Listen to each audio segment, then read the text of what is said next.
It's 2:17 a.m. Your phone is face down. The room is silent. And suddenly your brain says, "Hey, remember that awkward thing you said in 2014? Yeah, that. You were perfectly fine all day. You laughed, worked, scrolled, ate, lived like a normal human. But the moment your head hits the pillow, boom, your brain turns into a full-time overthinking factory with night shift enabled. So why does this happen? Why do thoughts wait until night to attack you like unpaid bills? Here's the secret reason you overthink at night, and almost no one talks about it. During the day, your mind is busy pretending everything is okay. You're answering messages, watching videos, reacting to people, doing chores. Your brain is distracted. It's juggling tasks like a street performer trying not to drop anything. But at night, all the noise is gone. No notifications, no people, no pretending. And your brain finally says, silence, my favorite time to speak.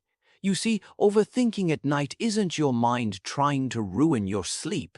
It's your mind finally getting a chance to process all those thoughts you ignored during the day. They didn't disappear. They were just waiting in line. That conversation where you laughed but felt hurt, that decision you keep postponing, that feeling you buried with "I'm fine." Nighttime is when your brain opens the storage box and says, "All right, let's unpack this mess." And here's the funny part. Your brain has terrible timing. It doesn't care that you have work tomorrow. It doesn't care that you're exhausted. It just knows one thing. Now is quiet, so now is honest. That's why thoughts feel louder at night. It's not because they're bigger. It's because there's nothing else competing with them. And let's talk about the greatest nighttime lie your brain tells you. Let's solve everything right now. Suddenly, you're planning your entire future at 3 a.m. You're replaying conversations like a movie director.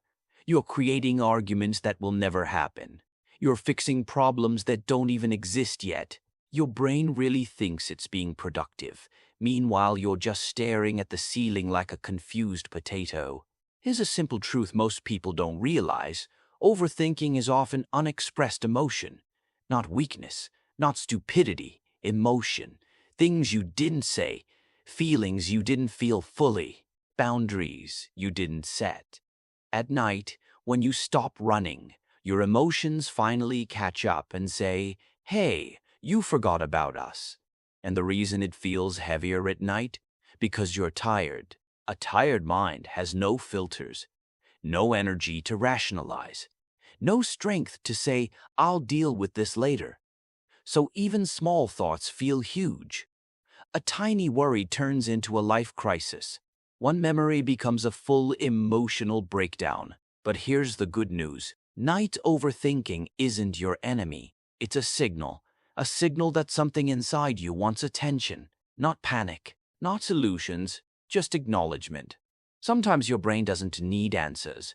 It just needs you to say, "Yeah, that hurt," or "that mattered to me." And once you understand this, something powerful happens. Instead of fighting your thoughts, you stop judging them. You stop saying, "What's wrong with me?" and start saying, "Okay, what am I avoiding?" Ironically, that's when the thoughts slowly lose their grip. Because the secret isn't controlling your mind at night, it's listening to it without fear. So next time you're awake at 2:17 a.m., staring at the ceiling, remember this: you're not broken. You're not weak. You're just human. Finally being honest in the quiet. And maybe, just maybe, your mind isn't keeping you awake. It's asking you to understand yourself a little better.